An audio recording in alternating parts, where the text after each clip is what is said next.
let's go through a rundown of what happened, what's going on, and what I think is important for everybody to, now what the media is talking about, because the media is right now more interested in the P. Diddy trial. They're talking about, the past 4 days, the big ugly bill, which, as we everybody knew that the bill was going to go passed back to the Congress. We know now we're gonna see Congress go through it. So that's what the media is concentrating on, but there's a lot of other things happening to what they're not concentrating on, which is playing out, which is extremely important to our not only to our global world, peace, but also to, especially to our democracy. And today, certain things happen that we're going to get into with Alcatraz. Was that Alligator Alcatraz? It's in my here. Backyard here in Florida. In the meantime, guys, keep smashing those heart buttons. The more hearts we get, let's try to get as many people on here as possible, so we could go through. Mary, I hear you. I also, the only reason I watch the news is to be able to see what they're not reporting on, because what I'm trying to do is push our objective here, and our mission is to be able to get the news out, to make sure that the things that we're talking about reporting, that they eventually they talk about, start reporting, and not just do the hyperbar their chambers. Anyway, so let's start off with, let's go finish up with Ukraine for a second, because today something great also happened. Ukraine kicks some butt. For those of you that not that got a chance or didn't get a chance yet to read my Substack that I put out today, it was basically called "Ukraine Just Sent a Message to Trump and Putin." Last night, they attacked inside of Russia. And this is not like on the borderline of Russia, but one of the kamikaze drone strike hit Kupul, which was 1,300 kilometers deep inside Russia. The Ukraine used long-range drones. They obliterated. See, now, Ukraine obliterated. Not like Donald Trump when he said he obliterated. Ukraine obliterated the Kapul electromechanical plant. It was a key facility that produced this, and I want to say something here. First of all, it was a key facility that produces air defense systems and surveillance drones for Russian war machine. So this is a big strike, and it's a military strike. All these Ukrainian attacks you're hearing and strikes are onto military. They're planes. This was a factory that made air defense systems, surveillance drones, and supply for the Russian war machine. Okay, so they nailed it. Definitely, you want to go read my Substack, because I also put video of these actual hits and attacks. Then another part of what they did last night, they Storm Shadow Strike was called on Russia's 8th Combined Army headquarters in Donetsk. So in Donetsk, that's a Russian occupied part of Ukraine. The army headquarters there for the Russian army headquarters, their 8th, called the 8th Combined Army Battalion. It was responsible for commanding major operations in Donbass. Folks, leveled. It was leveled. Great news. I mean, these are huge attacks. Then another, we had in Bober drone hits occupied Crimea, another part of Ukraine that's occupied Crimea. Major drone attack. Again, definitely want to go to my letter, take a look. I put in the details, also put in some of the video that Alex has sent me from Ukraine, for you guys to be able to get a real good understanding and feeling on what's on the ground. And Alex is okay. And tomorrow, I think we're gonna do a live to do an update on what's going on. It's just been so crazy with what's happening here. Plus, he had some personal issues. That's all. But so Ukraine, that was their response to Donald Trump and Vladimir Putin, because again, the media is not talking about Donald Trump releasing sanctions on the Russian war banks. The media is still not reporting. I can't wait to hear when they report about that Russia halted all basically aid to Ukraine. And I think, I mean, that's where we're at. I mean, as an update on Ukraine goes, and because a lot of the stuff is happening here. I mean, as far as Israel goes, Trump has got Benjamin Netanyahu out of this criminal trial. He's now put out today a release peace deal between Hamas and Israel. It's interesting, folks, how you watch that. It's not Israel putting out or Hamas putting out. It's not Israel or Iran putting out these peace deals. It's Donald Trump putting out peace deals on behalf of two separate countries. Uh, because I want you to understand, this is all optics. This is all, I keep telling you, is everything you hear, you see, you see it's obviously, I'm not speculating. This is a volcano because the people I speak on the ground in all of these situations are telling me this is insane what's going on. He's literally, uh, pushing and forcing and pleading and begging and to get these deals done. Um, I'm still trying to figure out exactly what the big game, the big purpose of it all. Today, he did say something that really got me nervous when he was doing his interview or press conference at the Alligator Alcatraz when he was doing his press conference. So the reporter asked him, "What is some of your next big agenda moves?" And he looked at Ron DeSantis and he said something very interesting that nobody really took a look at, but I scared the shit out of me, and I'm looking more into it. He was talking about his next biggest move is take a look at election reform.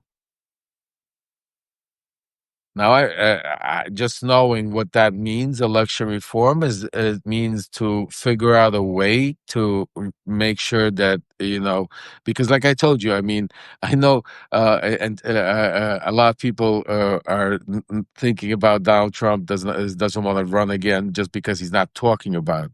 It's crazy, just it's crazy. I keep telling you, the fact that he's not talking, he already mentioned it, he already put it into the system. Also, he mentioned it several times that people are talking. You see, when he says people are talking, that's his in to basically start feeding it to the news that it's not him wanting it, it's people want it. You know what I'm saying to you? So I truly believe if, as long as in his mind he's healthy enough, that he will try to stay in office. But it's not only about 2028, what I'm worried about, folks. It's what I keep telling you, it's 2026, because these reforms that he's planning on doing, I have a feeling, have nothing to do with 2028. I think they are going to start with 2026 because he understands that this fight is going to happen. And a lot has to do with what's transpiring right now also with Elon Musk, which we're going to get into in a second, because of certain things that Elon Musk did and said, and it's going on. So that's why I'm really worried about his intentions about what his next moves are over here. So definitely, I'm going to say at this point we got a little over 500 people here. Thank you for all of your support. For we've been number one and number two on World Substack for the past 2 weeks, guys. That's because of each and every one of your support. Because our word is getting out. Other media publications are starting to, write about what we're talking about here. Also, even the ones that are out there, not giving credit and are listening to me or Michael or others out there. I don't care, because my intention is as long as it gets out. I don't need the credit. I need the information to get out, because I'm here. I'm doing this for one reason and one reason only. because I want to save our democracy, because I have a personal stake at this. Not only do I have personal guilt and responsibility that I'll have to live with the rest of my life because of me being part of MAGA, me being part of so close with Trump and being associated with his first term and involved in all of that, and putting my family through that, putting our country through that. But not only that, but because also my son, is heavily involved in reporting the news, and is out there risking his own. He's a grown man already, but he's still my son, and he's out there doing it. So. It's incredible to see him be able to, and not worry about the pressures to go out there and report the news. So I want to thank each and every one of you for your support, for your guys, subscribing, for you guys becoming paid subscribers, for those of you that bought the book, for those of you that go and buy the T-shirts and the cups, and especially all of you that contribute directly to my Venmo at Lev-Parnas. It means a lot. It means it allows me to be able to do this allow full time, and allow me to be able to be with you and get you the information as it comes in. It allows me to also help Alex out in Ukraine, and have him be able to do what he's doing to you, and be able to have the voice from Ukraine out here to give you information that the media is not talking about. What you guys witnessed, those of you that have been with me for already the past couple of months since I came onto this platform, you've witnessed for 2 months straight everything we talk about, everything I tell you, everything I write about, comes true eventually. And then the media, and I want to make sure this is not about gloating. This is not about, trying to take credit. The only reason I say it, guys, is because a lot of new people come on board all the time, and we have a lot of new people watching. So sometimes, for those of you that have been with me, it sounds repetitive, but because it's important for the message, and important for people to understand what we're building here, what I'm trying to get out is a message, and not just some sort of platform, or where it's some kind of reality show, as I say, but it's something that we could do to really make a difference and save our democracy. And I believe the first part of any fight in any war is information. Yes, there's different levels of every war. You need, some wars, most wars you might have military, some wars you have, what's it called, financial. There's different levels, but a very important one, and that's why, information, and that's why our right to speak, our right to protest, our right to talk, our right is our First Amendment speech. And that's what Donald Trump and his team always tries to go after, tries to shut up the most, is our right to be able to get the right information, because right now that is where we are war. Besides everything else, besides all the crazy stuff that's going on, our first war is information, and we're losing it. We're like literally teeter-totter, because if you take a look, the mass media, there is no more media. I mean, we talk about it every day. It feels like repetitive. Like me and my wife talk about it. She goes, honey, it's already sounding like, they're constantly not doing. I feel like, it is becoming repetitive. But if you take a look at the reporting that happened literally this week, I mean, with all the craziness and all the big headlines that should have been breaking news, they were just stalled, and all this kind of stuff catching up late, trying to defend themselves in their own reporting.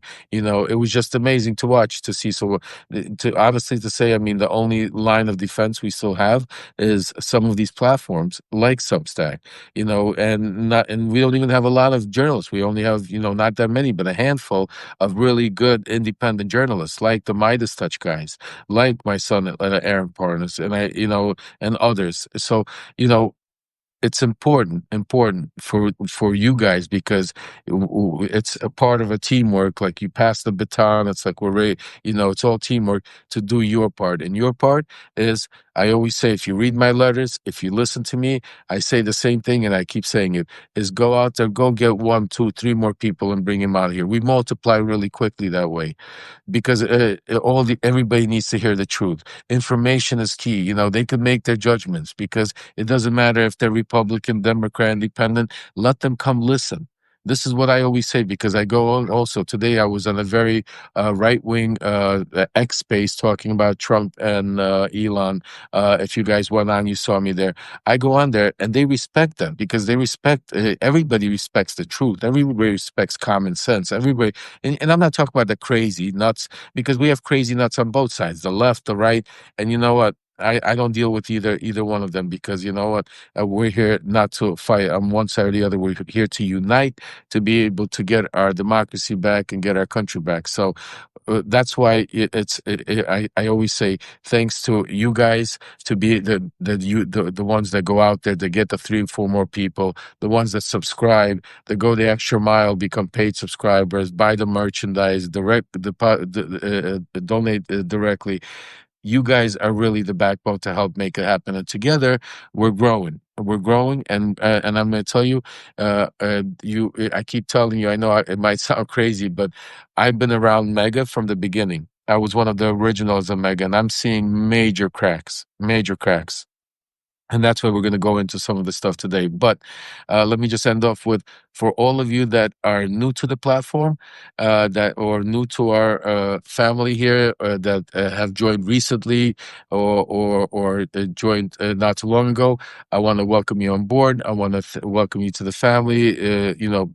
Type something in the message so we can all, thank you and for jumping on board. And for those of you that are coming now and just listening and debating. I encourage you and I ask you, subscribe. Subscribing is for free. And once you hear what we have to say, I hope you then, will encourage you to be able to support our mission to be able to, my main goal here is, since I got out of prison, was to always speak truth to power. And that's what I've been doing since, the day I actually got arrested with Bill Barr. Hey, Pegs, I see you joining. You're late.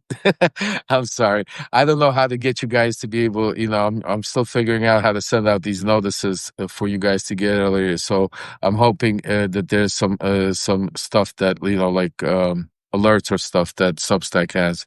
But we're getting to. So let's get into some of the important stuff that's happening in the United States that, also was not being really spoken about. I mean, you see a little bits of pissy. I hear you, Pegs. I was joking. Thanks for coming, and I love you for all the support you give. Um, we really don't hear too much. I mean, you heard little blurs of this, but Jerome Powell.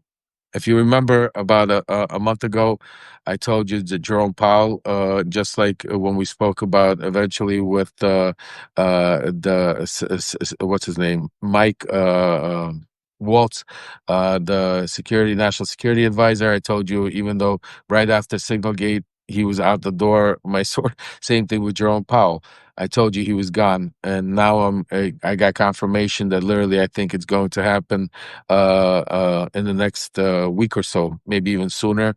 They're lining up. I'll get you some names that I hear. They're lining up some people, and yeah, but Trump is going to definitely get rid of Powell, and it's going to be chaos, and the media is doing nothing about, not talking about what the effects will be again, and they're debating it. But I need you to stay tuned to that. I'm going to have more information. I know it's not good. It's very bad. But what I'm hearing is that he's made the decision.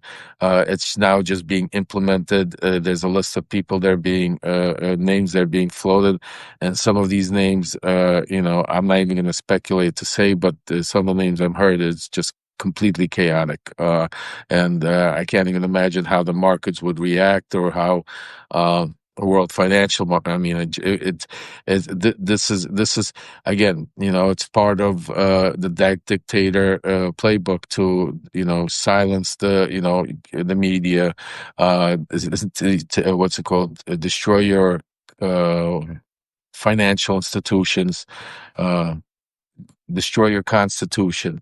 It's part of and that's what we're having, because as we're talking about that, another thing the media is not talking about at all, which is extremely, extremely worrisome and crazy, is that Donald Trump has ordered and prioritizing denaturalization of U.S. citizens, folks. Let me say that again. He has prioritized. Just subscribe. Darcy, welcome to the family. Thank you. Thank you for believing me. Nancy, not only does he want to wreck the economy, I think he wants to like literally destroy it. But now he is prioritizing to denaturalize US citizens. And that was something that I wrote about a day ago. But today he said something, another interesting thing at his press conference at the prison, this new prison federal facility that they put together he mentioned to get rid of you. I mean, he was talking about the worst of the worst, and he's like, and we need to start deporting some of these I don't care if they're Americans. Hey, Chris, thank you for subscribing. Welcome to the family. Um, they also, I'm sorry, I was saying to you, um, that to get rid of Maj. Thank you, welcome. Spread the word, guys. God bless each and every one of you. Thank you for supporting and listening. And I promise you, you won't be sorry because speak to a lot of you're joining a family now, and they'll tell you that the stuff we talk about here. I try not to give you opinion.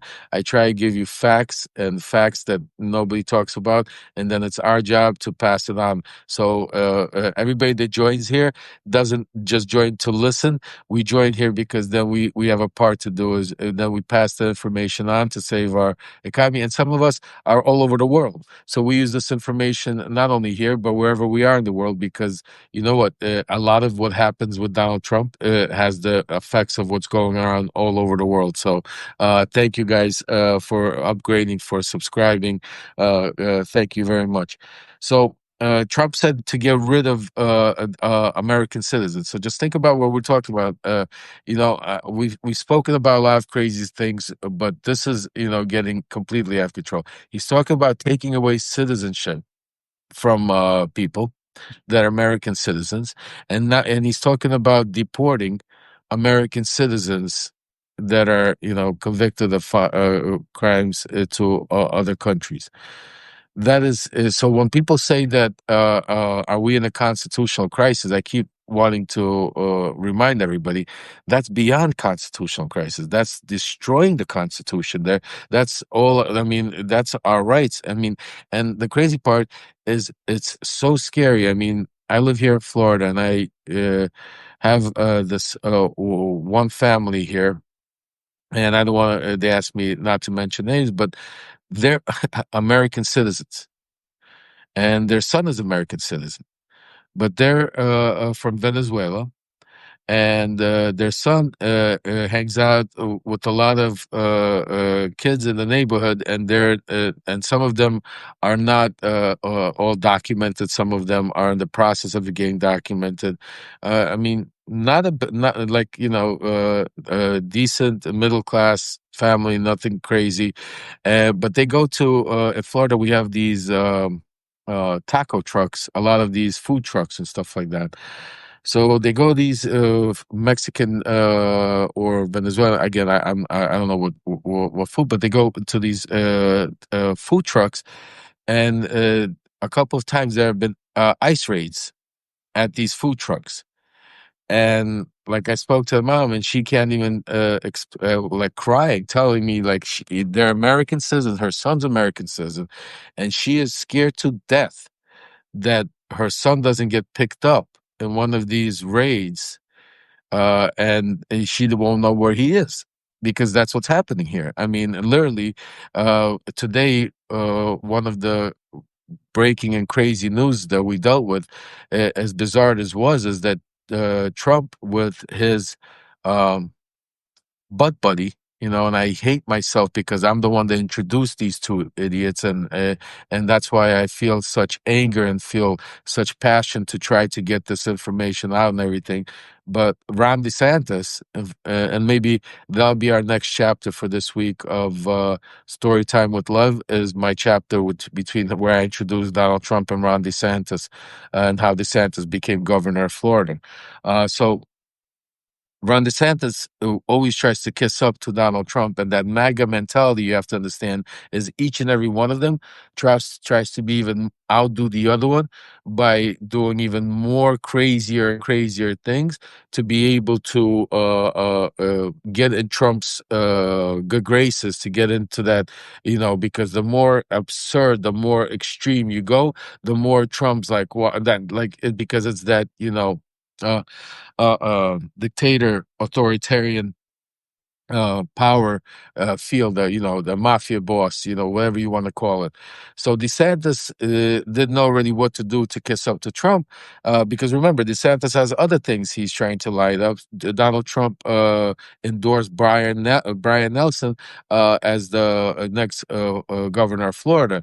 DeSantis has intentions for his wife to be the next governor of Florida. So there's a lot more that we're going to get into.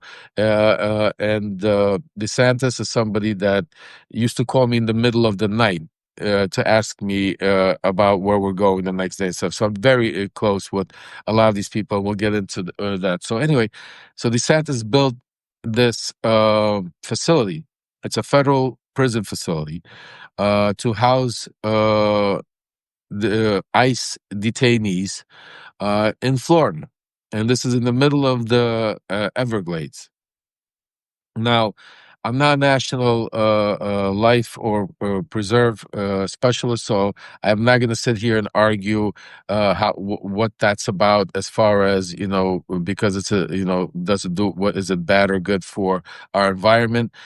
Because that's not my specialty. I have no idea if it is or is, about that. But I could tell you this much: somebody that, first of all, I served time in the federal penitentiary, not in the middle of um, Florida, and not in the middle of the wetland, not in the middle of a place where there's mosquitoes and it's a tent and it's it's so hot and so humid and you have all these bugs. I mean, not in conditions, inhumane conditions like that. I served in a federal facility that's supposed to be humane, and I could tell you it's very inhumane. Even our regular federal facilities that we in the Everglades, thank you, Peg, have is that's something that one day I want to really deal with. I want to talk about prison reform. I want to talk about actual what goes on in prisons, and because we're Americans, we all still have rights. People make mistakes. Not everybody's a rapist or a murderer or a killer. Just because you cheated on your taxes, or or you lied on some application, or you did something when you were young, doesn't mean that you're a bad person. Or we all do bad things, just not all of us get caught for them, and it is what it is. But to be able to go through what I went through, and one day we'll go through those stories, and is disgusting. And that's something that I really believe that once we get through this stage where we could get our democracy back, and we get to a point where we're talking about, again, policies and stuff like that, prison reform, because I think that's a huge part of getting a lot of people back into our society, because we become such a country where we imprison more people. And it's supposed to be for not punishment. Not everything is supposed to be punishment. It's supposed to be for rehabilitation, and we've turned that into a business of punishment, and turning on our own, and it's only turned our country more and more into this hatred. And that's what we're dealing with now, because this is people that a lot of these people that voted for Trump went through the prison system. Trust me when I tell you, one way or another, and had their dealt with it, and have this anger towards our country because of a lot. So that's, anyway, sorry about getting into that rant. But that's something I definitely, we're one day we're going to talk about. So getting back to the alligator, this alligator Alcatraz.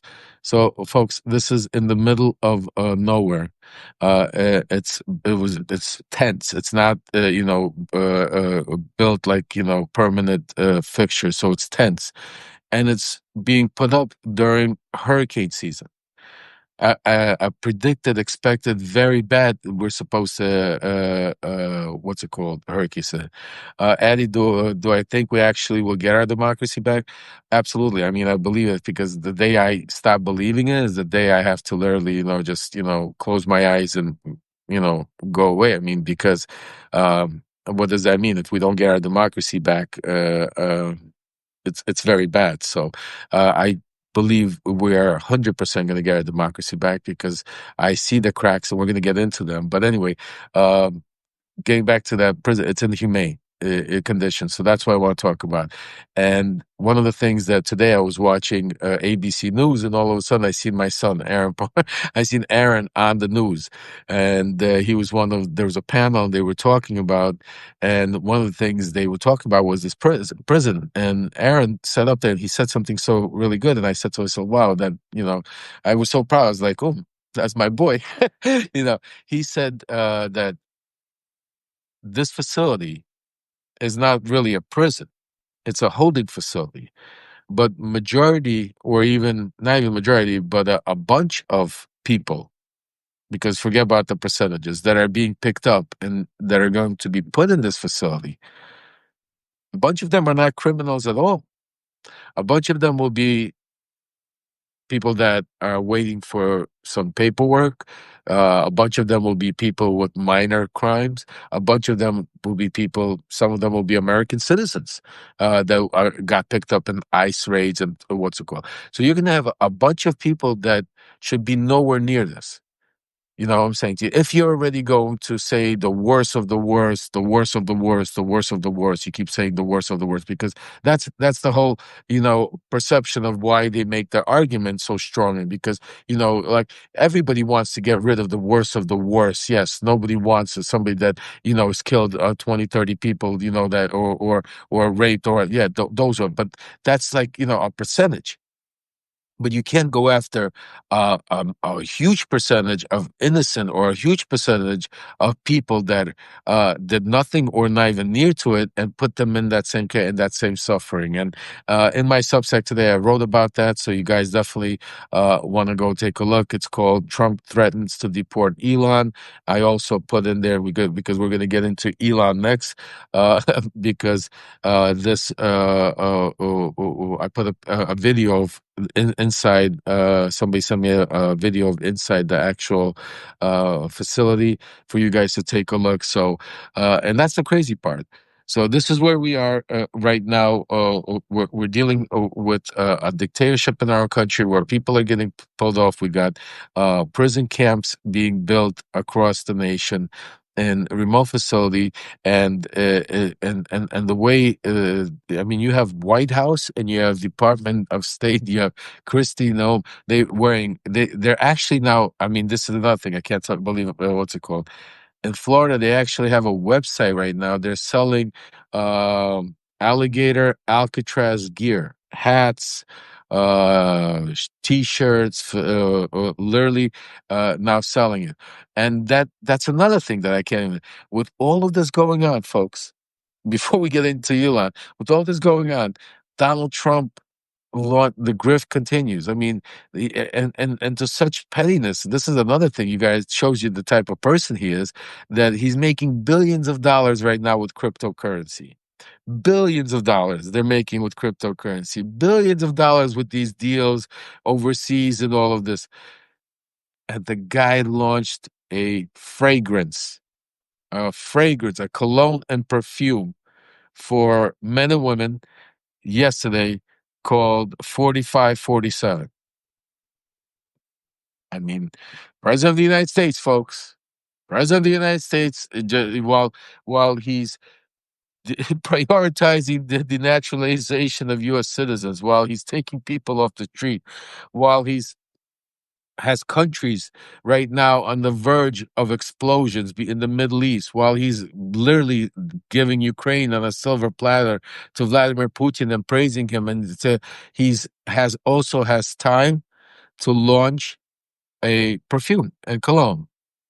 I mean, this is the times we're living in. I mean, I can't even imagine. Sometimes I sit back and I think about, like, it's crazy it is, but this is history. We're all living through history. Just think about, like, the different periods of time in history, how people lived through, and what they were going through, like during World War II, during some of us still remember going through some of the wars, or some of the big, like the JFK assassination, or when we have what's it called, the stuff so you think about how it's going to be, how we look at it now when we look back at history, and how we judge it, how we interpret it. My biggest thing is, I can't even imagine how the future, our future grandkids, and great grandkids, and so are going to be interpreting this part of history. And wow, Laura, you said it on the dot. I was just about to say it, and you are correct. And this is the scariest part of all, folks. This is why our voices are so important right now, is because they're trying to rewrite history. That's one of the things Donald Trump is trying to do. He's trying to rewrite history. So this way it fits, because I can't even imagine the way we would be judged. No, you got it, Laura, 100%. It's rewrite history. And that's why some of the things they're doing, just by what he's doing with you know, uh, Iran stuff, by trying to force the world into believing that we did away with their nuclear weapons. I mean, he's rewriting history, because right now he's stopping all inspections, he's stopping all questions, just like in 2020 with the elections. It was stolen by releasing the January 6th and pardoning everybody. Just think about it. He pardoned every January 6er, because he wants to pretend it never happened. There was no insurrection. He doesn't want history to talk about insurrections. He doesn't want history to talk about, him losing an election. He wants history to be written that he was this great warrior that fought for our, what's it called, where the deep state, tried to imprison him, take away. That's another comment he meant today, that Joe Biden wanted to throw him into one of those prisons. Crazy, crazy. Crazy. And the way he talks about pardoning people because of certain prosecution. I mean, the way, just think about what he just said today about the, what's it called, the mayor of New York. Folks, I'm going to say it straight out. I disagree with a lot of things this guy is talking about. I would not vote for him, but that's not what we're here to talk about. We're not here to talk about he's good, bad, or different. We're here to talk about facts, and the facts that Donald Trump today literally said that that if he in any way stops them from what they're doing with ICE in New York, that he's going to arrest them. Then he said he's going to look into him to see, if he's even legally here. You know what I'm saying to you? I mean, if that is not authoritarianship, if that's not dictatorship, I don't know what it is. I don't know what else. When I hear pundits out there still debate, is this getting bad? Or I said, I want to pull my hair and say, shut up. It is bad. That's why right now, instead of debating that, get the real news out, get the real truth out, you get the real information out. So, because the more people here, because remember, the one thing I'm going to tell you, and I'm going to stop again and tell you this. The one thing Donald Trump, he's not scared of the media, he's not scared of the courts, he's not scared of the legal system. The biggest thing he fears is you. He fears you, the people. He feels the people, the uprising. That's why it's so important for him. That's why he tries to intimidate you by putting the National Guard in Los Angeles, by trying to shut you up, so we don't come out and protest what our First Amendment right gave us, by trying to dissent and go after independent journalists and truth tellers and people that risk their lives to go out there. Exactly. I mean, Henneke, yeah, Proud Boys are ICE bounty hunters. Just think about that. Just think about how crazy that is. We spoke about that about a month ago. I mean, think about how crazy that is, that you have these militias out there right now. And today Trump basically just agreed with hey Cat, you're never late, you're always with us. And today he agreed with DeSantis that they're going to take these ICE agents and neutralize them to become judges, so they could start processing people, getting people out of here quicker. Just think about that. Just just think about some of the things we're talking about, how insane and we're going through. So when I say, how is history going to judge us? Like how are our, our kids, grandkids going to be talking about a time like this? And that's why I say that what's very important is each and every one of us is part of this history. And history is going to judge every one of us. So one thing I pray and I ask and I beg of you is don't do nothing. Everybody could do something. Everybody is capable, and right now we have close to 1,000 people here. I just want to say quickly, for those of you that are just joining, for those of you that have been part of the system, everybody could do something. And the number one thing that we have, the number one strength that we have, is our voices. Our voices to be able to go out there and to spread the truth. Our voices to be able to go out there and speak truth to power. And that's why I'm risky. I honestly, when I sit there, and sometimes, when I worry about getting that phone call, or when I speak to my lawyers about, because some of my lawyers actually sit here and watch my Substack literally to make sure that afterwards, get on the phone and say, okay, you're okay with that. Well, I just wanted to make sure when I sit and I do there, I sit to myself, I think, there's thousands of people, tens of thousands now, and hopefully we'll get to the hundreds of thousands and the millions people that are now out there spreading the truth, and eventually it is going to hit them hard. Eventually we are going to start making such a difference, and I'm just hoping that, we could do it quick enough. And that's why I constantly say, and that's why I sound like a broken record, but I keep saying that's why, besides hitting those hearts, so we could get as many people on here. Besides, for those of you that haven't yet, make sure you become subscribers. It's free. For those of you that are subscribers, try to become paid subscribers. I know sometimes it's difficult, but this is the time. If you're ever going to do it, now's the time to support whichever way you can. Contribute to Lev at Venmo at Lev-Parnas. Definitely go to Levremembers.com. It's a website that we keep, we're doing ourselves. It's going to keep building. A lot of cool merchandise that you could pick up. I got my stuff coming this week, so I'm going to be trying to wear, my Levremembers t-shirts, and I got my Voice from Ukraine stuff coming. So this way, you definitely support not only our Truth to Power here, but also you help out with our movement that we're doing in Ukraine to bring the information out, because that's part of the war there also. Because part of the war that Russia keeps pushing is disinformation. That was the biggest part of the war to get Trump elected. It was the biggest part of getting, confusion, is the disinformation game that, they play on social media and everywhere else. That's why what we do here, that's why our part, is so big. That's why, we're part of, you sometimes, I hate to say it, but you don't even realize it, but you guys are on the front line together, because by going out there and retweeting it, stacking it, by going out there, bringing 3, 4 more people on there, by contributing, by buying a book, by doing all of that, by pushing this movement, by going out there and protesting, all of this is part of the fight to save our democracy. And history is going to judge each and every one of you. And just think about some of you that are young, that are, that 40, 50 years from now, you'll be able to sit down with your kids or grandkids and, talk about how you were on this platform where we were doing this, and this was part of the line of a resistance to save your democracy. So this is a big, huge part of history. And you definitely, I appreciate each and every one of you. And for all of you that are just new to the family, welcome. And for those of you that haven't yet joined, make sure you do join. Exactly. Despair is not an option. I like that, EG. Really like that. Despair is definitely not an option. So there's a lot that we covered today. I think I caught you up to speed on everything that was going on in between Israel. I mean, over here, the biggest thing that I left for the last is, you guessed it, Elon Musk.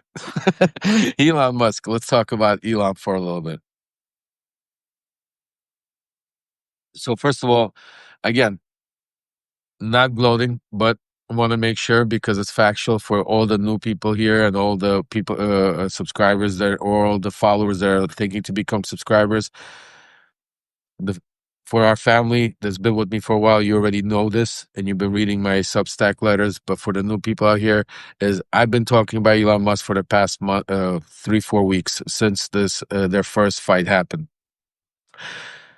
for a couple of reasons. A, I have really good sources inside that whole group that told me basically of what's happening, but also I know Donald Trump very well, and I want to tell you guys something the media doesn't talk about. And thank you, Laura. I try. I'm doing my best. Thank you. I appreciate the well wishes. Uh, the one thing. Let's start off first of all. Elon Musk and Donald Trump. They are not friends. They were never friends. Elon Musk and Donald Trump don't agree probably on 90% of policies out there. Elon Musk, Donald Trump don't have anything in common. Elon Musk likes to play video games and talk about rockets and take, ketamine or whatever the case is. Donald Trump wants to play golf, is completely against any kind of drugs, and only cares about his narcissistical power plays. So you have two totally separate people. Now, all of a sudden, your people are saying that this is some kind of incredible bromance. These guys are, and it's interesting because today on the show, what we were doing on this Mario X platform, somebody came up there, Sarah. She's a wonderful lady. And she came up and said, "I want to mention something." And she goes, "About 6 months ago, we were doing a space here on X, and we had a huge debate here. We had over 100,000 people here, and Lev, everybody was saying that the Elon Musk and Trump relationship is only going to flourish. This was right after the election, right after Trump won. There's going to only flourish. There's going to be great. Incredible pegs. I'm waiting for my T-shirt also. Thank you." And I came out and I said, I remember I got into a huge argument with a lot of the panelists because I said, "Guys, what are you talking about? Are you crazy?" I said, "This relationship is not going to flourish." I said, they have nothing in common. I said, Elon is going to wait his time out, and Trump is going to go after him. Trump hates electronic cars. Trump hates what Elon stands for. Trump hates all of this stuff. He's going to use them to a degree, and they all jumped on me. It was a very pro-right space. It was me and maybe one other person against like 10 of them. So today, one of these people in that space came up and said, I have to say, Lev was right. He was the only one that said that this relationship is not going to be, what's it called? Elias, that's why I said I do. They do watch here, but everybody, and you know what? I try to. I have my lawyers watching also. So, this is not scripted. That's why it's called live. And part of the one thing that keeps me feeling comfortable of I speak truth. I don't try to give my opinion. I try to give facts. So as long as you talk truth, it's hard for them to try to dirty it up. So that's why, but I appreciate the concern, and I'm sure that they're all watching from the media. Pundits are watching because you could tell that's how they're writing it. And you also got a lot of the right wing. How many times do we catch Laura Loomer writing about stories that I was writing some of my Substacks that we talked about? So, but that's good because that means they're concerned. That means that we're doing it. That means our voices are being heard.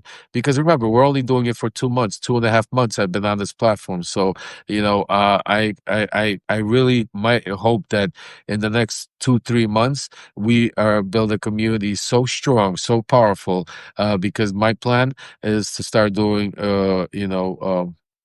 road shows, start doing, what's it called? Holding town halls to go into a lot of the red states, a lot of these, before the 2020 says start putting pressures on a lot of these congressmen. Because just think about it, I hate to keep bringing it up, but it's just crazy to think about. We already have Don Bacon, we already have what's his name, Tillis, and others that are out there that are looking to basically. Oh, sorry guys, I have a call coming in. Are retiring, are going against Trump, are going against the big bull. And the one thing that concerns me, I'm going to be honest with you guys, is I don't see anybody stepping on the plate, up to the plate on the Democratic side. That's out of this whole thing about saving our democracy and moving forward. The one thing that scares me the most, I'm going to tell you, is not even Donald Trump. It's because I truly believe that what we're doing here, and I truly believe Donald Trump's narcissism. I truly believe that people on the inside are starting to break. That if as long as we have somebody that could take the reins, somebody that could take the leadership, somebody that could step up to the plate, I truly believe what's it called. We'll be able to save our democracy. But the one thing that scares me is that I don't see anybody stepping up. So, I'm still hoping. I know there's some names being floated, and we'll see what happens as far as that goes. And guys, again, I want to make it clear because I know some of you write one way or the other that Elon Musk, we shouldn't praise him. Trust me, I'm not saying Elon Musk is a good guy. I'm not saying that Elon Musk, just because he's going against Trump, we should forget all the things that Elon Musk did or tried to do or, went along with. Absolutely not. I'm saying to you that, just let it play out and let them go at each other's throat. And once they're done destroying each other, what's left of Elon Musk and Donald Trump, we will deal with both of them. Absolutely. Like I said, I'm not on one side or the other. I'm for us, the people. You know what I'm saying to you? I don't care if you're a Democrat, Republican. I don't care if you're independent. I don't care if you're black or white or Spanish. I don't care if you're Jewish or Arab or Hindu. I don't care. I grew up in Brooklyn, New York. I grew up in a place where it didn't matter what color, what race, what religion you were. We were all brothers. We were all family. We were all, growing up together. It was us against the world. So, what I'm saying to you, that's how I lived my life. So I don't really, I don't look, past that. So that's why for me, it's a lot different. And that's why, I say to you guys, that's why what I'm telling you is just the facts. I'm not trying to take one side or the other. And I don't want to get in the middle of any of these, oh, should we allow Elon? No, you guys, I agree. Elon is not a good guy. Elon did a lot of, I mean, he could be a very smart, intelligent guy. He might have done a lot of great stuff that companies that, like, that for our country, well, I'll give him his due. But I think what he did the past couple of years, especially with the elections and selling his soul, because I truly believe that Elon was a tremendous part. And I know a lot of you also send me DMs telling me about how Elon might have fixed the election, which is possible. I'm not gonna say it's not possible, but I don't want you to get upset with me that I don't go down that rabbit hole. I don't want you to go upset at me that I don't do certain things, that because there's a lot of movements and a lot of different conspiracy and a lot of different good ideas, but the reason I don't do that is because I don't want to taint up or give them the opportunity to taint up our voice, our message, and our truth.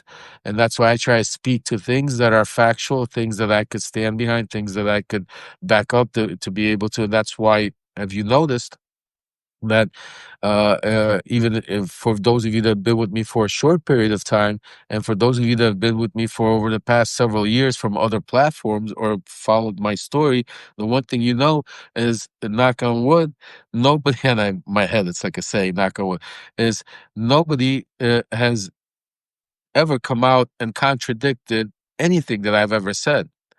Nobody's ever, not from Donald Trump, not from Rudy Giuliani, not from Pam Bondi, none of them. not the Cash Patels, not the what's it called, James Comers, none of them, none of them, because they can't. None of the I challenge you, for all of you that doubters out there, go and Google my name and go find some articles out there. There's thousands of articles written about things that I've talked about and taken from me, from the New York Times to a Wall Street Journal to the Washington Post to some of your local journals. And I challenge you to find some articles saying that, oh, Lev lied, or we caught him here, or this or that. None of that. That's why, because that's important to me. That's why our message is so important. That's why I want you to understand that this is more than just, commentary here. And I take it very personal. I take it very dear to my heart, because I truly, some people say it because they try to get clicks and stuff like that. When it says, I risk my freedom and my life and everything. I really do risk my freedom. I mean, I really, I'm still under DOJ control. Donald Trump knows me very. I mean, that whole crew. So the things that I risk by coming and telling you, talk about, yeah, especially watching. Me and my wife talk about it all the time. She comes and says to me, like, baby, are you not scared? Like, maybe let's not, because of what? Because every day, things that I report to you, obviously I also live. I'm an American. I live here, and I also lived through this myself. You know what I'm saying to you? That's why I understand, like, that, I could also be, that next person that all of a sudden he says, oh, or, puts the radar on, or turns the DOJ on, or turns, it's so, believe me, and that's why, as dangerous and as scary as it is, and I see all your messages also out there. Believe me, I see, and I feel it, and I hear it, and I know it's scary, and it's dangerous, and it's true. It is, and I told you, I'm not going to sugarcoat it. It's not, because we're not here to. It's not about feeling good. It's about knowing where we are, and saving our democracy, getting peace to the world, and then we could get back to normality. Then we could get back to sugarcoating and debating and talking about policies and stuff like that. But right now, I said, it has to be one message: unity. We all have to join forces. We all have to, one voice, one unity, and that's why, I keep passionate. For me, it's very personal. Like I said, besides, my family personally going through it by me doing it, but it gets even more personal because I have my son that's out there on the front line doing it, even, bigger than me. He's completely, up front, and it's scary, but, at the same time, I'm very proud of him. I could tell you, I'm very proud of him, and so that he's doing it, because that's what I would do, even, and I'm doing it. So, he's he's like his dad. So I'm very proud of him. So, guys, Elon Musk, we spoke about him. Uh, he is something that we're going to speak more about. I have some stuff that I'm going to be talking about that has to do with Musk, has to do with also Russia, Ukraine. Might be today, might be tomorrow, but I think it's coming very soon. Within the next 48, 72 hours, there's going to be some major news that's going to break also. So now more than ever, you definitely want to subscribe. You want to become paid subscribers. We're going to be doing just an update tomorrow. We're probably going to do story time with Lev. We're going to also do voice from Ukraine with Alex tomorrow, give you all the updates.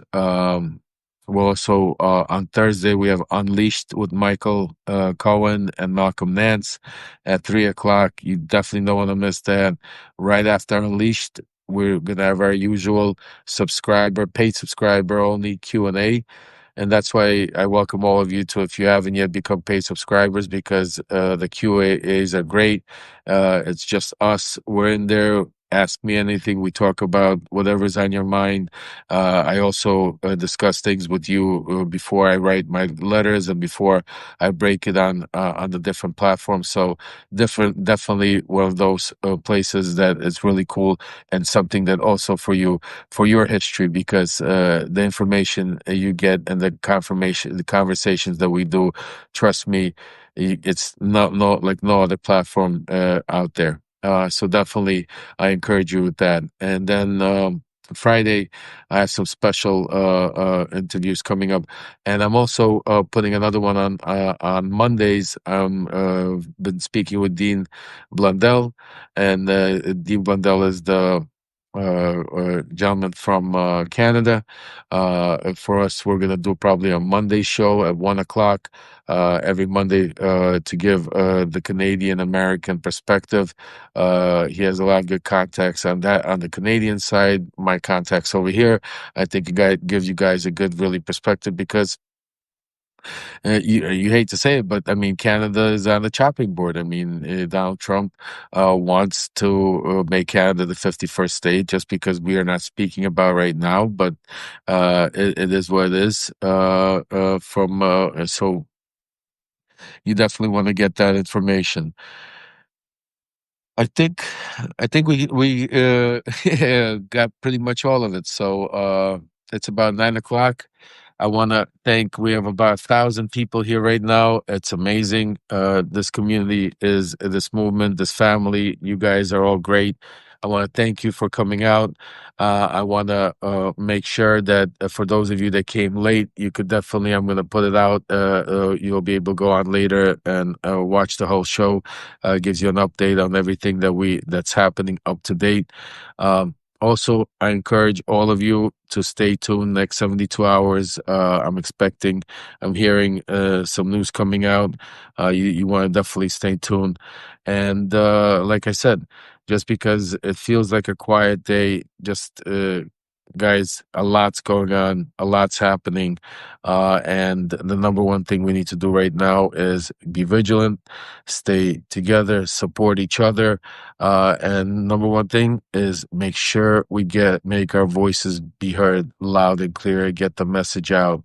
Make sure if you haven't subscribed yet, go out there and subscribe now more than ever. Make sure if you can become paid subscribers. Not only does it put fuel into this mission, but it also will give you great content. I promise you, you won't regret it. For those of you that can't contribute, first of all, to those of you that do contribute, thank you, means a lot to me. For those of you that can, then contribute to Venmo at Lev-Parnas. That's directly to me.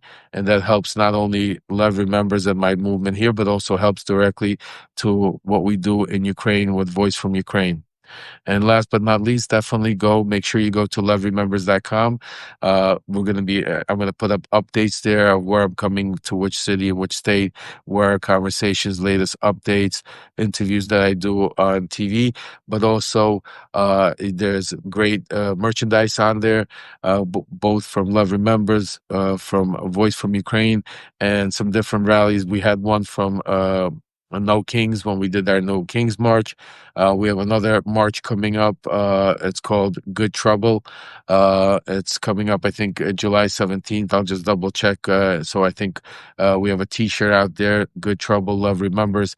It's a great way to also help out, support, but also, get something in return. And definitely the number one thing I recommend is everybody go get a copy of Lev Remember Shadow Diplomacy. Lev Remembers. I'm sorry, I'm already Shadow Diplomacy. And actually, we have a little special before we go. I'm going to bring Michael Cohen up. He's up here. I didn't even see Michael was here. I'll give you a little fun nightcap for the. So let me invite Michael up here. Hold on.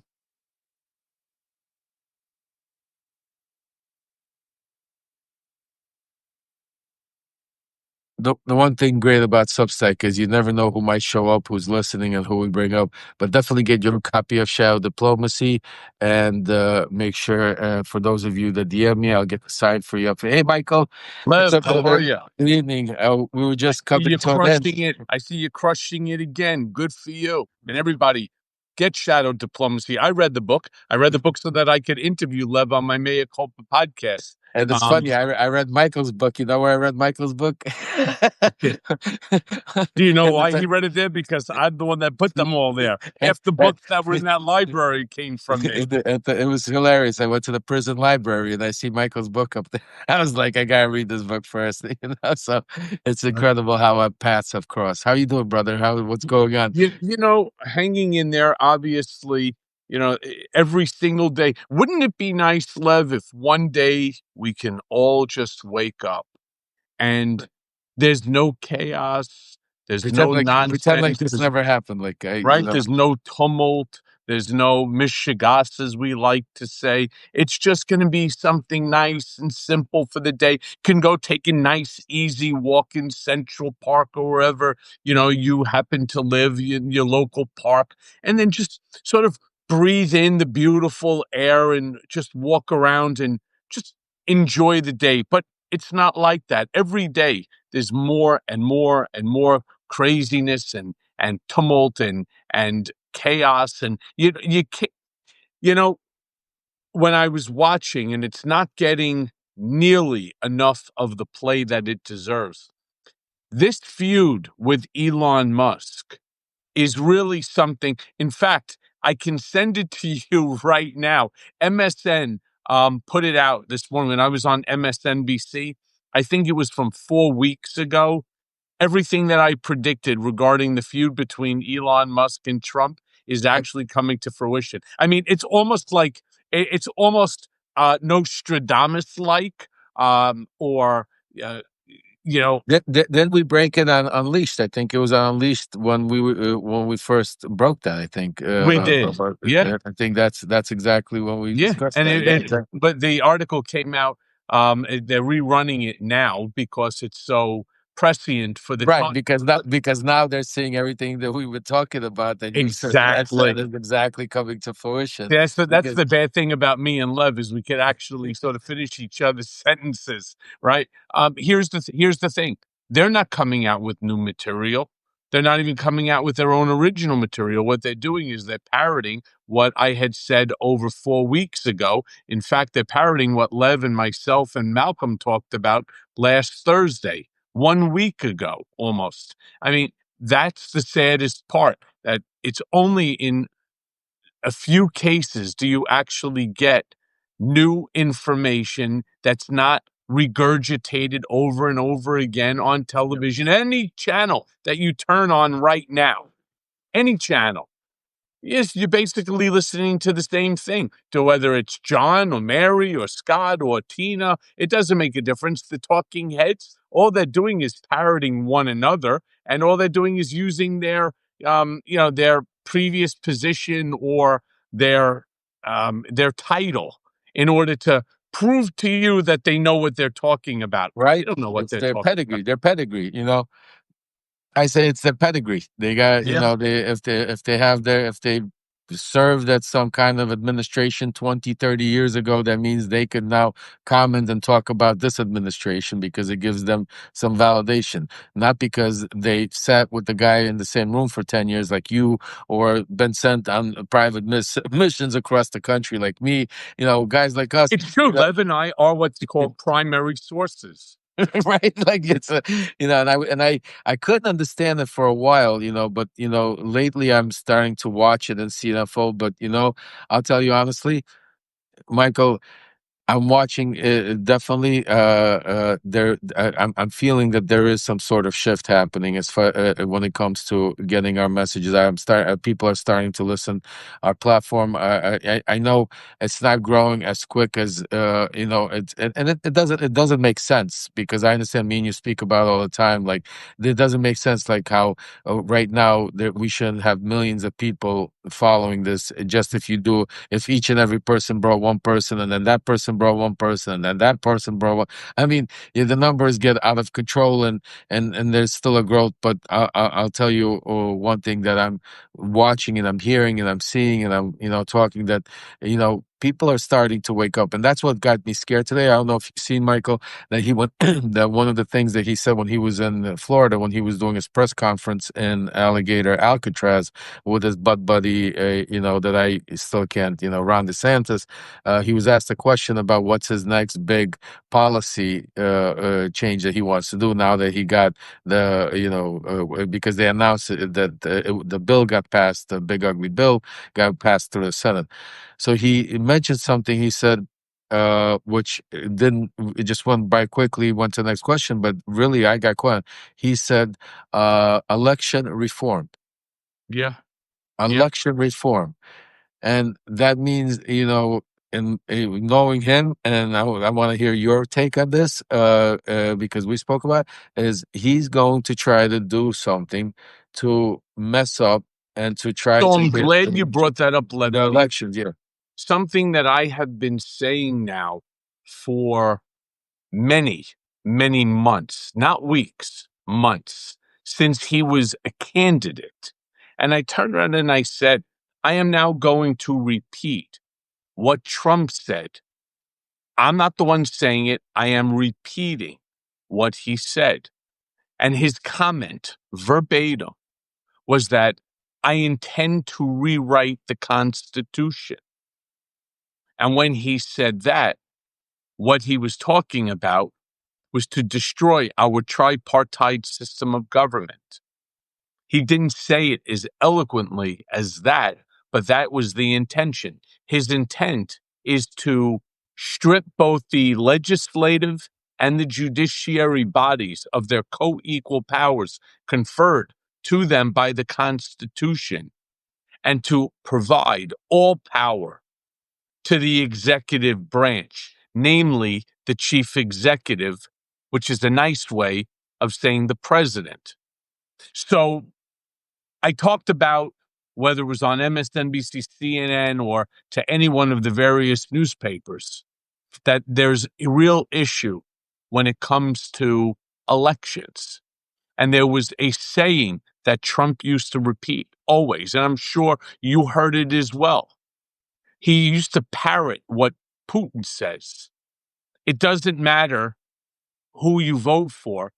All that matters is who's counting the vote. Who's counting the votes? That's right. That's all and that was something that stuck with That's him. one Well, 100%. when you start talking about election reform, knowing that the 2026 midterm election, if it goes historically, and I'm not sure that it will, by the way, I'm not sure.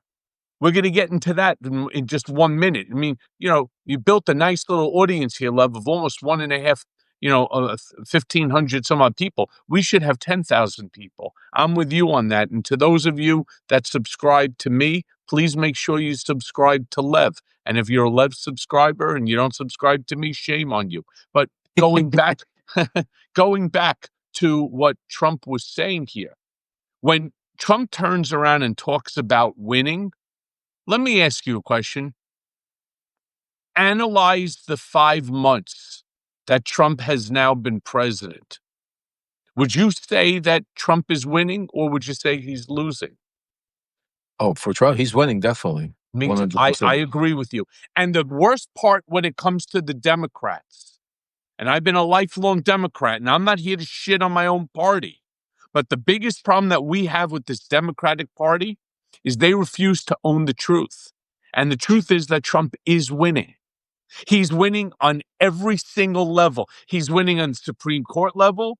He's winning with the appellate court level. He's winning in these cases. Okay, so all of a sudden they'll put an injunction. They'll slow him down. You get mainstream cable news media sitting there declaring it that the Democrats are holding Trump up from his abilities and so on, and that the judiciary is holding strong and so on. And I say bullshit to the nth degree because it's not true. He's winning at every single level, including how many times, Lev, did you hear these talking heads, these fucking idiot pundits turn around and make the statement, oh, well, the House is never going to pass this big, beautiful bill because of the $400 billion that's going to get sucked out of Medicaid and Social Security and this and that. And there's already 11 different Republicans that have said that they will not sign it because of what it does to food stamps and housing and Medicaid and all that other stuff. Next thing you know, 2 days later, fucking passes. And now it's going to the Senate. But don't worry, America. Don't worry, because there's already at least 4 or 5 senators, Republicans, from Tom Tillis to Rand Paul to Lisa Murkowski to this one to that one, Don Bacon. They're not voting for this big, beautiful bill because their constituents just won't have it. That it's going to hurt their local economies, basically put their economies into the toilet, bankruptcy. Well, 2 fucking days later, and what? It passes. All of a sudden, all day long, all you're hearing is Trump wants the bill on his desk by the 4th of July. Let me be very clear to this audience from 2 people who know Trump better than everybody else that you could be watching. I know Trump better than pretty much anyone in the whole world. And I want to be clear about something here. Trump doesn't give a shit if it's on his desk by 4th of July or by the 14th of July or by the 24th of July. Okay? He doesn't care. Because when that thing gets through the House next, on the return, it will be another W on his belt. It's another win for him. And that's what it's all about for him to turn around and to shove down everybody's throats. You want to be part of the winning team or you want to be on the losing team? And the problem is, while Democrats are fighting over there, Trump is moving straight ahead. Okay, he'd like to be in a full trot. So instead, he's in a slow walk. He don't care. He's got time. He's not going anywhere. All of the bullshit that you keep hearing. And until the Democrats start acting in unison as one cohesive group, until we as a community band together to make sure that our voices are heard, that we are loud, we are angry, we are engaged. And I'm not saying in a violent way. I'm talking about making a phone call to your representative and say, hey, scumbag, you vote for this piece of shit bill? You're fucking gonzo. That's the message that you have to pass to them, because all of them on the Republican side and all of them are more concerned about their job, their career, than they are about their country. Take Tom Tillis as an example. You have all these Democrats and all these individuals praising him. Tom Tillis stood up to Donald Trump. No, he didn't. Tom Tillis went ahead and he said now he's going to not run in the next primary for his seat. He's walking away. He's had enough, that he can't handle this anymore. And that, with Trump and with the anger that gets brought against you, that it's just not worth it anymore. Really? Hold on a second, you coward. It's not worth it anymore? The fuck is it not worth it to you? You're worried about your career over the country. You're worried that if you lose the primary, that there is no place for you on K Street as a consultant, right? Or as a lawyer. That's what they're really worried about. Cowards. You know who's not cowardice? Lev Parnas, Michael Cohen. When we were required by law, by subpoena, to testify, we did. Do you think for a second that I wanted to testify? That I said, like Arnold Horseshack, remember that in Welcome Back, Kotter? Oh, pick me. I don't want to be fucking picked. I was sitting playing basketball or working at Otisville when all of a sudden I have this guy DeLeo who shows up and says to me, by the way, just so you know, the Manhattan District Attorney's Office is here to see you. Well, will you accept them? Sure. And then they start asking me questions. I'm like, what the fuck are you guys doing here? Right? You're there in suits. I'm here in green. What do you want? They're like, well, we could subpoena you. Well, do what you got to do. And so 3 times they ended up coming back to Otisville. Didn't make me popular. I can assure you that, not even in a place like Otisville Satellite Camp. But my point is, you can't hide. You don't run. All of a sudden, now you're leaving the house because of why? Because you're afraid that Trump's going to put out a bad tweet about you, or the MAGA base is going to primary you. That's the What time you that know? you stand up, not the What? time that you Yeah. flee. And why not? And why not run or flee before you confirmed all of his loyalists, like Tulsi, Pete Hegseth? You sat there, you confirmed all of these people. Right. See, this is the whole thing that we have really short memories sometimes, and we forget, and we're like, oh, okay, Tom Tillis.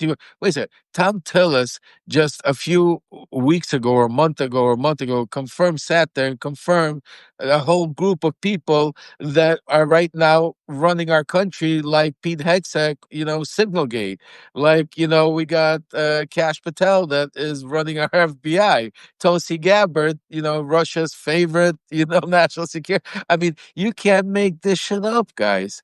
Listen, I just want to say this. It's getting late. We've been on here a little over an hour. I want to make sure that, first of all, Michael's 100% right. We sound like broken records, but we have like a little over 1,500 people right now. So I'm going to say it again and make sure everybody hears me loud and clear. For those of you that are already subscribing to me, to Michael, to us, thank you. We appreciate it. We hear you. We see you. Each and every one of you. You're out there. For those of you that are new, that are thinking about, make sure to subscribe. It's free. To me, to Michael, the information you get, you're not going to get anywhere else. And for those of you that can, now is the time. Become paid subscribers. Go buy our books. Go support however you can, because that's what keeps us going to do it. Because we're living in a world right now where the number one thing that is going to be the difference between us winning our You know what democracy. we don't Or have? You know what we don't have that the Republicans have? We don't have the billionaire class that's willing to turn that's around good. and to Yeah. shell out in order to keep the voices of the Republican Party going. I mean, they're so free with their money, from the Peter Thiels to the Jeff Bezos, as it was Elon Musk before. And let me tell you, this big fight with Elon Musk and Trump, as I said to Lev before, I called this over 4 weeks ago when I was on MSNBC. I called it back then, and even before, once that bromance started, that you are going to see a side of Trump. I know that side. I was part of the destruction of people like Elon Musk that want to challenge Trump. Trump is going to wreck this guy's life. See, Elon's problem, as I wrote in my Substack today, Elon's problem is he thinks his money gives him immunity, that it gives him power. It does not. And as I said 1,000 times, and I'll say it a million more, you're never richer than the US government, and you're never more powerful than the president. Any president, but most especially President Donald J. Trump, who knows how to play the system better than anybody. He's going to wreck Elon's life. And that's going to be a big problem, especially because Elon now thinks he's going to take his money and create a third party, which, by the way, He's my not gonna do. estimation He will not means do that it. it's going to strip Democrats of votes. I don't think Trump lets him get that far. From what I'm hearing, Michael, I don't think he let. I think Elon keeps pressing it. I think what he said today, and I got to run after this. I think what he said today was very calculated and Yep. very, very decided that Doge is going to turn and eat Elon, and this was the telling part where he already said ahead of time, because he already knows, because they've already looked into it. He already has the information to go after Eli, because he came out and said the quiet part out loud, that it will save America lots of money. So It's all transactional, right, Lev? right, right. So basically, he's already saying that Elon was up to something. That we have the goods. That if he doesn't shut up and keeps playing games, that I'm going to turn Doge on Elon, And and let then me he's let gonna me eat can him. I finish? I just want to finish my Yes, thought, and then I'm going to let you sign us all. Of course, well, this yes. is your show. But the interesting thing on why he's going to end up fucking up Elon's life, and I mean, like going from the richest guy to somebody who doesn't have a dollar. He's not going to have a penny to rub together by the time Trump is finished with him. Mark my words on it. It's not. It's not out of spite. It's out of necessity. He needs to be able to show everybody else, if I could do this to the richest guy in the world who fucking turned on me Absolutely. and acted that way, imagine what I can do to you. He sends a very powerful message to everyone that I am the king. You may not think so, but I and I alone sit on the throne. That and on that note, I think we're gonna end up because that's exactly what I also wrote in my Substack letter. That quote is said, "Imagine if he could do that to the most richest man in the world, that has all of these companies and has intertwined whole world aside. Imagine what he could do to each and every one of you or us." And on that note, that's why it's important for you to do your job. We're here doing our job. We're risking our freedom. We're risking everything to be able to get you the inside scoop, the information. You guys, for those of you that do your job, I'm going to say thank you, thank you, thank you. I see, we know who you are. For those of you new to the family, welcome. And for those of you that are considering, now is the time. Go out there, get 3, 4 more people to join our team here, our community, our family, our movement, our resistance. Go out there, subscribe, become paid subscribers, contribute, get the books, do whatever you can. But the one thing you can't do is you can't do nothing, because history will judge each and every one of us. Because remember how we started this conversation today. How is history going to look at us 40, 50 years from? How are we going to be judged? We cannot allow. Wait, you think you're going to live 50 more years left? No, no, no. I said, how's history going to judge us Oh, 50 years from oh. now? I said, and the whole key to it is Trump is trying to rewrite history for it to be a certain way. We can't let them do that. We can't let them rewrite history and let them get away with it. A lot of you ever asking me if I'm a citizen. I've been a citizen for 46 years. But am I scared? I mean, the fact that he's out there right now trying to denaturalize the American citizens, it's kind of crazy and scary because they turn around and he's saying that it's for certain crimes, but you never know when they change those crimes to other crimes or become political crimes. Who knows with these people? So obviously. Being a citizen is not, it doesn't mean anything nowadays, because we have citizens that are being picked off the streets and thrown into camps and nobody even knows where they are. I told you the story. So it's scary. It's part of what we talk about here on our Unleashed and other things. But we do what we do, and that's why we ask you to do what you do. So I know we have a lot to talk about tomorrow. We'll be back again, and make sure get some sleep, get some rest. Put your alerts on. Stay tuned for when Michael goes live, when we have Unleash, when I go live. Get your alerts on and watch out for our Substack letters. I know there's lots of emails that go in. I know lots of people subscribe to lots of things, but the ones that count. The ones that matter. Voices like Michael Cohen, voices like Malcolm Nance, voices like Aaron Parnas, voices like myself, Lev Parnas, and obviously the Midas Touch.